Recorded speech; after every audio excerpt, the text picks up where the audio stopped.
Hey everybody, this is Keegan with your favorite soaps and more, and today we're going to be talking a little bit about how to make soap and what kind of things you'll need in order to make soap.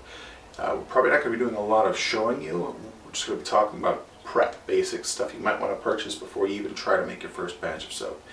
If you're not actually interested in making soap, this may not be for you. Feel free to skip it. So one of the first things you're going to be needing is something to pour your soap into after you've made it. You're going to be wanting a mold of some kind. Now, I do use a silicone loaf mold. I do purchase these for about 20 bucks online, on Amazon, or Bulk Apocryphy sells a 10-inch one. But that's a bit expensive for something that you may not use again. If this is something that's a first-time thing for you, you're not sure if you're going to be making soap permanently. So this might not be an intelligent first buy. They are pretty awesome. They unmold the soap really nicely. It comes out of here really cleanly with nice clean lines and edges.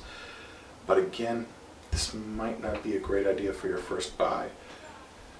You don't have to get a silicone loaf mold. You could easily just use a cardboard box. Shoe boxes are oftentimes used. You would line it with a trash bag. Be the easiest thing to do, just one of those big kitchen trash bags. And just pour your soap right into there. Once your soap has solidified after a day of sitting, you just pull the trash bag out of the box and then carefully take the plastic off the sides. It's your least expensive beginner's option, and if you're not sure if this is something you're going to do in the future, that might be your best bet for the first batch. However, because you may not know exactly how much soap you're going to get out of your first recipe, it's a good idea to have more than one mold, have multiple molds. Now again, because I have a business, I have purchased these small molds.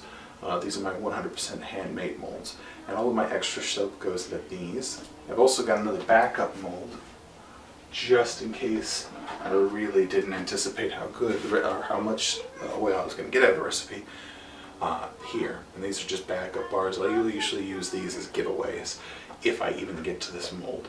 So I have a lot of backup molds in case I accidentally made more soap than I intended to.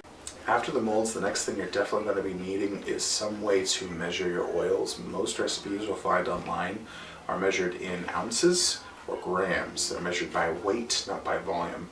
You're not going to be measuring these by the number of cups. The reason we do this by weight is because we're trying to make sure we have used the exact correct amount of lye to saponify our oils. So an accurate kitchen scale is pretty much 100% mandatory for making soap. I bought a really nice expensive one. Again, I don't necessarily recommend making that purchase unless you know you're going to be doing this in the future. You could find fairly inexpensive but relatively accurate electronic kitchen scales for about 20 bucks. So they're not too expensive and they're relatively useful even if you don't make soap. It's nice to be able to use them for baking or what other kind of measurements you might need to use them for. The other thing you're going to be needing is some sort of a pot or pan in order to either melt your oils down and also for the combining of the oils with your lye. I do use a stainless steel stock pot. It's a fairly large one. I use this to make batches that contain about 132 ounces of oil. That makes me about 32 bars of soap. Probably a little bit large, again, for someone who's making them for personal use. You could probably get away with a small little pot. But the one thing you absolutely want to make sure you're doing is using a stainless steel pot. You do not want to use anything made out of aluminum. Lye reacts with aluminum in a bad way, and you do not want to use anything that's made out of aluminum. I also don't really recommend the Teflon coated stuff, primarily because the lye can sometimes cause that stuff to eat away relatively quickly, and it'll start to flake and it'll get in your soap and it just won't look nice. Stainless steel is absolutely a must in my personal opinion for this. So whether you go ahead and say, hey, I'm just going to go straight for the stock pot, or whether you get yourself a smaller little pot, I highly recommend that it be stainless steel. Next thing you're going to be needing is a measuring cup of some sort. I go with Pyrex glass jars. I use this to mix my lye water. So I'll put the water in here first and then I'll put my lye in after that. I use Pyrex dish because lye, when you mix it with water, really quickly heats the water up, depending upon how much lye you're mixing. It can go from room temperature all the way up to 200 degrees. That's if you're making a very large batch, though. If you're making a smaller batch, sometimes it only jumps up to 150, but going from room temperature all the way up to 150 degrees is a huge temperature change. So you definitely want to be using something that can withstand that. If even Pyrex glass concerns you, if you're not 100% confident, you could definitely use something that was made out of stainless steel. I like the measuring cups because they pour very easily, and once you mix your lye water, you're going to be pouring this into your oils, into that stock pot, or at least I'll be pouring them into the stock pot. So that's why I like this. You've got the nice little pour spout. I also like being able to see the mixture. That's why I like the glass, because part of how you know that the lye is fully mixed is when the mixture goes from cloudy to clear. Once you can see through it, you know it's fully mixed. It's a little harder to tell if you're using something made out of steel. You have to look straight down, or you have to look at the top in order to see it.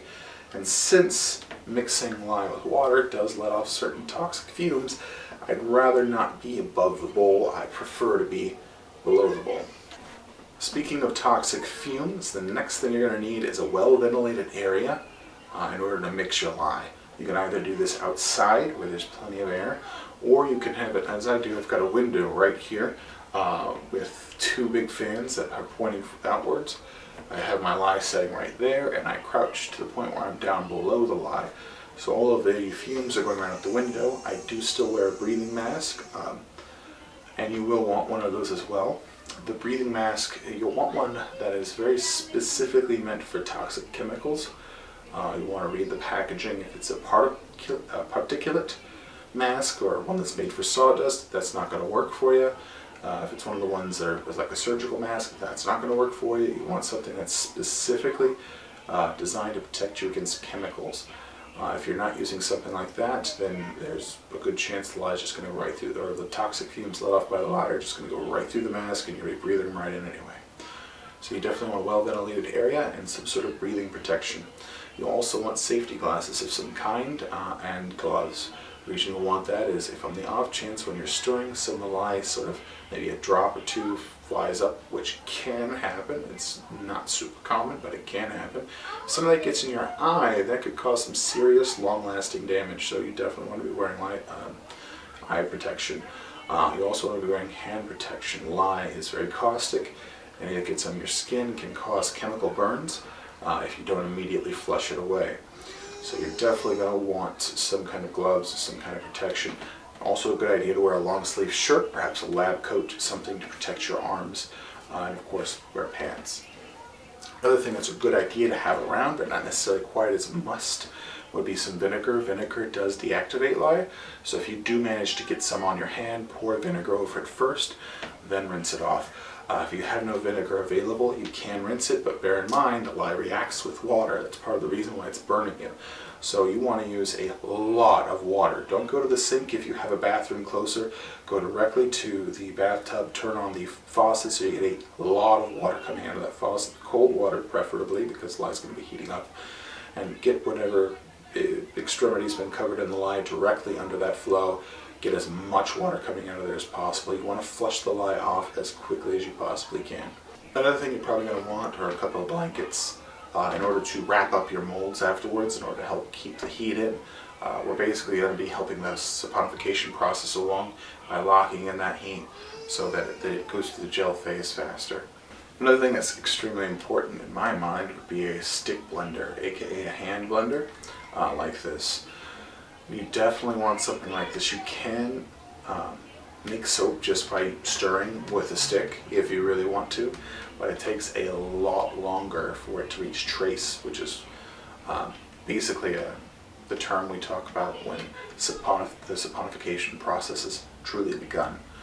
Before you reach that point, you basically just have lye water and oil in a bowl. So it hasn't really started to become soap until you've reached trace. So in order to help your soap reach that process, you need to be stirring. Stirring can take sometimes as long as half an hour, sometimes even longer to reach trace. So really extremely long amount of time. With the stick blender you can reach trace in a few minutes. It's really rare for it to take that much any longer than that to reach trace when you're using a stick blender. So I highly recommend one of these. What is trace? Well, trace is, so imagine if you're stirring any kind of liquid, even just water. As you stir it, you're going to be parting the water, and there's going to be that kind of line left behind. Now when you stir water, that line immediately heals itself. You take the stick out, you're just going to be looking at a flat surface. But imagine you're stirring pudding. When you stir the pudding, you've got that line that develops, and it sticks, it stays there. So that's essentially what we're looking for. We're looking for a line that isn't really going anywhere.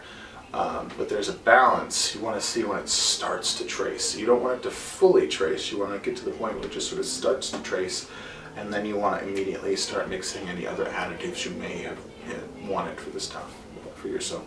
So the other things, of course, you're going to be wanting is some sort of soaping oils. You're going to be wanting the lye itself. You're going to be wanting distilled water. I use distilled water for my soaps as opposed to tap water, as any sort of calcium or hardness in the waters will affect the soap. So distilled water is, in my opinion, just the way to go with this particular setup. And then if you want to have any sort of essential oils or scents, you're going to want to sort of decide that ahead of time. What kind of combination you want to use, if you want to add any herbals for looks, whether you want to add any sort of colorants. That's a pretty long subject. I'm not going to go into all the different oils and essential oils and colorants you could be using.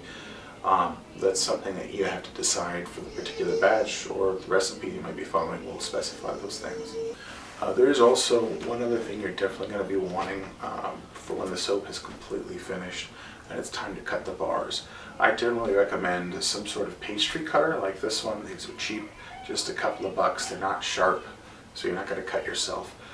This is great for cutting the soap bars if you're doing it after they've sat for only a day.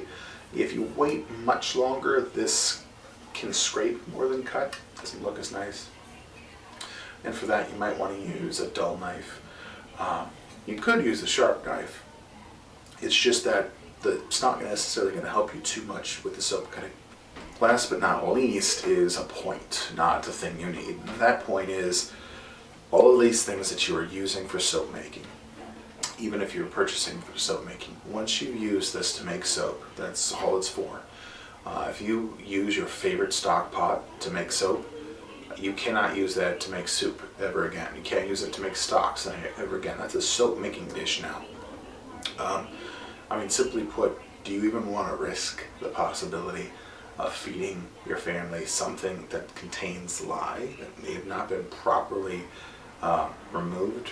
That you just don't even want to risk that. So any of these things that you use, any of these things that you purchase them with the idea in mind that this is only ever going to be for soap making. That's it. That's all this is ever going to be. So if you have a favorite stock pot, don't use it for soap making unless you know that soap making is going to become a huge passion for you and you don't mind using this only for soap making. It's your favorite soap making stock pot. That's pretty much the last point. Our next video is going to be me showing you how to make probably one of the simplest bars of soap. That would be a Castile bar of soap. Castile is easy because it's just one oil, so there's not a lot of algebra. It's simple multiplication to figure out how much lye to use with your amount of oil. Talk to you later.